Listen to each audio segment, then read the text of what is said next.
Assalamualaikum, nama saya Nova binti Nofaze daripada kelas 2B.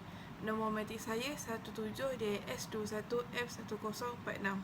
Tajuk pembentangan kami kali ini ialah perbandingan fakta saintifik berdasarkan Al-Quran atau hadis dengan barat dalam kejadian hujan. Pengenalan hujan. Yang pertama, dalam keadaan tertentu, kelajuan purata hujan adalah mencapai 30 km per jam. Secara amnya, air hujan akan jatuh ke bumi pada kelajuan yang rendah. Hal ini demikian kerana titisan memiliki bentuk khusus yang membentuk geseran antara permukaan titisan itu dan atmosfer yang membentuk hujan jatuh ke bumi pada kelajuan yang lebih rendah. Fakta menunjukkan selanjutnya mengenai hujan bahawa titisan hujan memiliki diameter yang pelbagai dan diameter tersebut adalah sekitar 0.2 sehingga 0.31 inci. Yang terakhir, kira-kira 20 juta tan air yang tersejat daripada permukaan bumi sebagai sumber pembentukan hujan dan jumlah ini akan turun kembali ke bumi sebagai hujan. Assalamualaikum dan selamat sejahtera. Saya Irdina Afiqah binti Syamsuri, nombor matrik 17-21F1026. Hari ini saya akan menerangkan definisi hujan.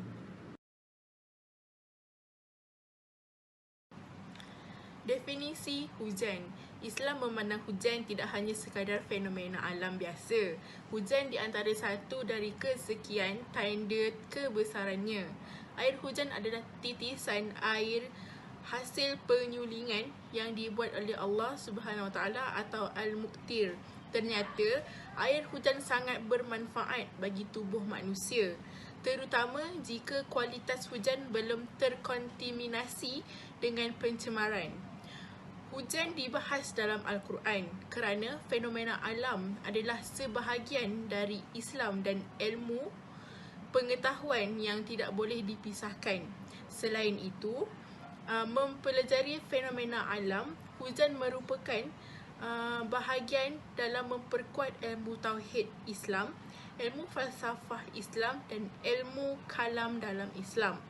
Hujan memiliki peranan penting bagi semua makhluk hidup termasuk manusia dan disebut dalam Al-Quran. Seterusnya, proses kejadian hujan menurut sains. Yang pertama, proses pelepasan air daripada awan. Kerpasan ialah proses pelepasan air daripada awan dalam bentuk air hujan, salji atau hujan batu. Seterusnya, proses ini merupakan laluan penting bagi air di atmosfera kembali semula ke bumi dan kebanyakan proses berlaku dalam bentuk air hujan. Yang kedua, bagaimana titisan air hujan terbentuk? Okey, awan yang terapun di atmosfera mengandungi wap air dan titisan awan yang tidak dapat jatuh ke permukaan bumi sebagai hujan kerana saiznya yang amat kecil. Seterusnya, air di langit akan mengalami proses sejatan dan kondensasi secara berterusan. Yang ketiga, pembentukan satu titisan air hujan memerlukan gabungan berjuta-juta titisan awan. Yang ketiga, pertukaran air daripada bentuk wap kepada cecair. Kondensasi ialah proses pertukaran air daripada bentuk wap kepada cecair. Proses ini memainkan peranan penting kepada kitaran air.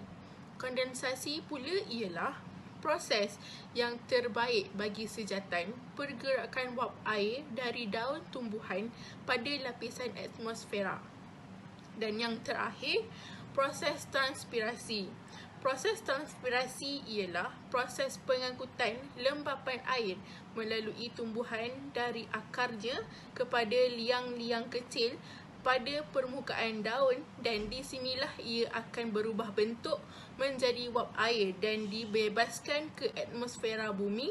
Secara umumnya, proses transpirasi pada tumbuhan tidak dapat dilihat oleh mata kasar. Sungguh pun air akan menyejat dari permukaan daun tetapi tidak anda.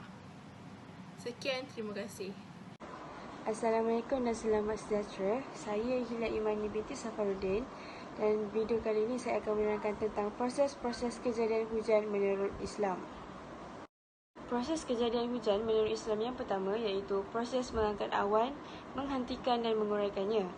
Allah Subhanahu Wa Taala telah menjadikan kepanasan matahari dan angin menjadi sebab terangkat uap air dari laut sehingga ke tahap melepasi bukit-bukit, dan demikian itu supaya bukit-bukit tidak menghalang peralihan air dari atas laut sehingga ke tengah-tengah benua, dan supaya bercantum bahagian-bahagian lain membentuk awam.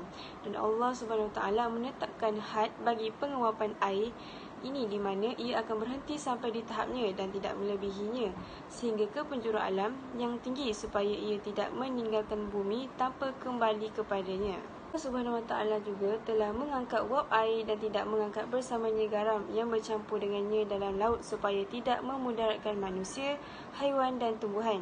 Jika kita minum air tersebut sedangkan ia masin dan siram tanaman kita dengannya, pasti ia akan merosakkan tubuh kita dan juga memusnahkan tanaman dan haiwan.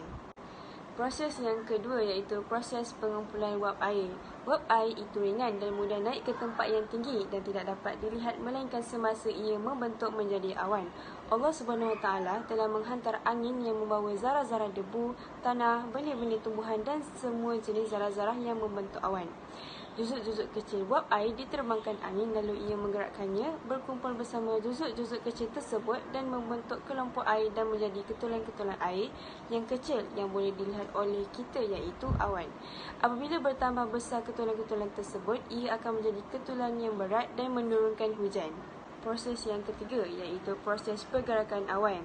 Di sana terdapat satu ketetapan Tuhan iaitu peralihan air dari atas permukaan laut ke tengah-tengah benua, dan proses ini dibantu oleh angin yang menggerakkan awan tanpa meminta dari manusia sebarang bayaran atau gaji kerana ia ditugaskan untuk mereka dengan perintah Allah Azza wa Jalla.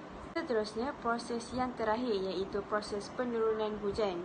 Awan yang berarak di antara langit dan bumi mempunyai keseimbangan graviti yang menariknya turun ke bawah dengan wujudnya kekuatan yang mengangkatnya ke atas.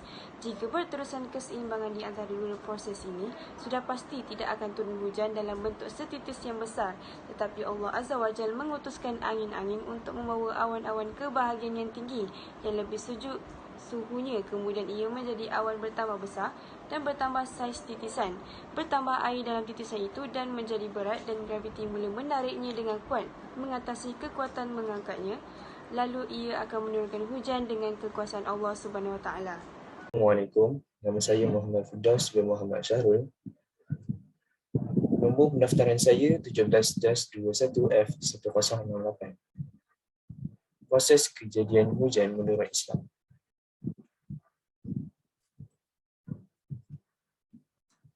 Yang pertama, proses terangkatnya awan, menghentikannya dan menguraikannya.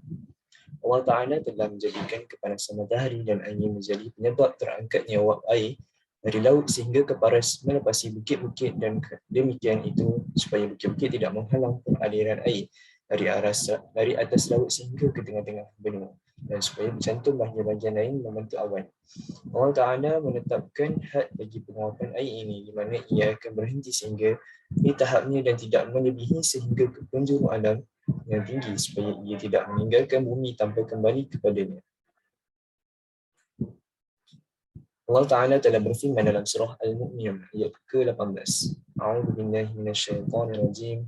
Wa anzalna minas samaa'i ma'an biqadarin fa askannahu fil ardh wa inna 'ala dhahabin bihi laqadirun. Surah Al-Azim. Maksudnya, dan kami turunkan dari langit itu air dengan kadar yang ditetapkan, dan kami masukkannya ke dalam bumi, dan kami berkuasa menghilangkannya air hujan.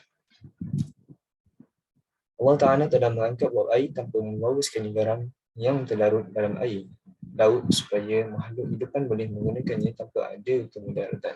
Jika kita meminum air yang dipenuhi garam atau menyiramnya pada tumbuhan, pasti ia akan merosakkan tubuh kita dan tumbuhan tersebut. Allah telah berfirman dalam surah Al-Waqi'ah. A'udzu billahi minasyaitonir rajim. Afara'aytumul ma'a alladhi تشربون أأنتم أنزلتموه من المزن أم نحن المنزلون لو نشاء جعلناه أجاجا فلولا تشكرون. Maksudnya, adakah kamu tidak melihat kepada air yang kamu minum? Adakah kamu yang menurunkannya dari awan atau kami yang menurunkannya? Jika kami mahu, kami akan jadikan ia masin. Maka jika kamu tidak bersyukur. Yang kedua adalah proses pengumpulan wap air. Wap air mudah naik ke tempat yang tinggi dan tidak dapat dilihat melainkan semasa ia membentuk menjadi awan. Allah Ta'ala menghantar angin yang membawa juzuk-juzuk kecil wap air dan berkumpul bersama membentuk air dan menjadi ketulan-ketulan air yang kecil yang boleh dilihat oleh kita, iaitu awan. Allah Ta'ala berfirman dalam surah Al-Rum ayat 48. A'udzu billahi minasyaitonir rajim.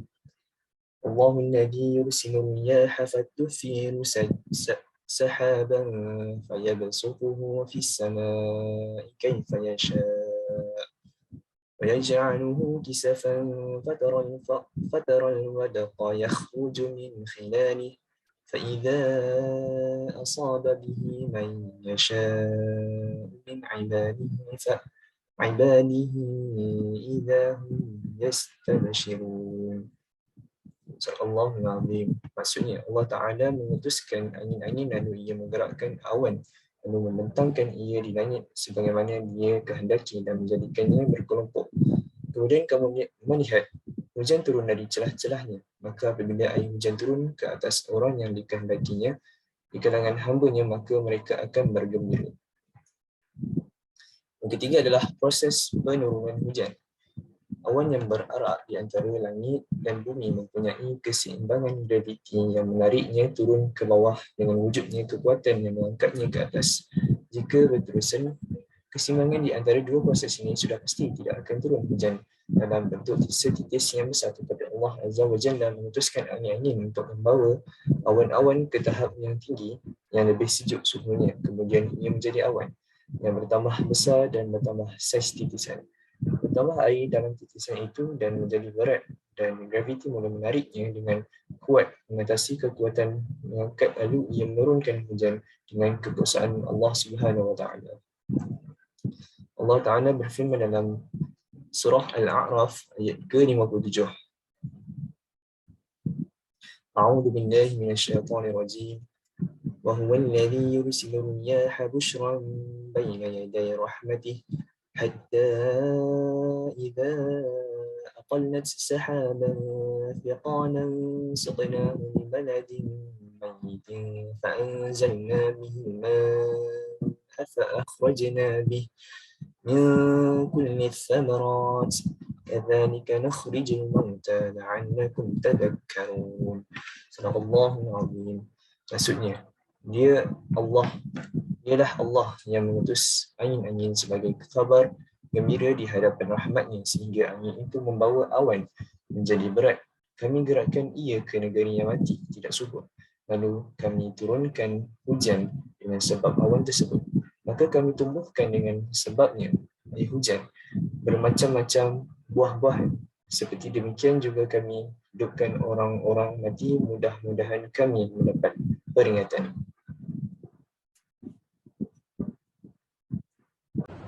Kesimpulan, di dalam Islam, segala apa yang diciptakan oleh Allah pasti memiliki makna dan tujuan tersendiri yang ingin dicapai. Hujan dibahas dalam Al-Quran kerana fenomena alam adalah bahagian dari Islam dan ilmu pengetahuan yang tidak dapat dipisahkan. Hujan memberikan nikmat kepada manusia dan menyuburkan tanah. Hujan adalah proses kondensasi wap air di atmosfera menjadi butir air yang cukup berat untuk jatuh tiba di daratan. Dalam Islam, jika ditelaah lebih jauh, hujan merupakan kurnia dan hikmah luar biasa dari Allah Subhanahu Wa Taala. Seringkali hujan yang turun dari langit merupakan hujan yang ditunggu-tunggu, terutama untuk para petani yang berbulan-bulan sebelumnya merasa kesulitan air dan mengalami kekeringan. Terdapat beberapa hikmah dan manfaat hujan dalam Islam. Antaranya ialah hujan adalah berkah yang diungkapkan dalam Al-Quran. Seterusnya, rahmat Allah Subhanahu Wa Taala yang selalu cukup bagi makhluknya. Hujan turun sebagai bentuk dari keseimbangan alam yang Allah ciptakan. Dengan turunnya hujan, air di muka bumi akan terpenuhi bagi seluruh makhluknya. Selain itu, hujan untuk mensucikan diri. Untuk itu, dari air tersebut dapat digunakan dalam hal berwuduk, mandi, membersihkan hadas dan menjaga kenetralan suhu udara dalam tubuh. Di samping itu, hujan juga adalah sumber rezeki manusia. Buah-buahan dan sumber kehidupan berasal dari air. Hujan membuat kita boleh melaksanakan kehidupan di muka bumi ini dengan jumlah air yang cukup. Oleh itu, kita perlulah mensyukuri segala nikmat yang diturunkan oleh Allah seperti turunnya hujan di muka bumi kerana terdapat pelbagai hikmah dan manfaat yang boleh diperolehi. Akhir sekali, kami lampirkan beberapa sumber rujukan. Sekian, terima kasih.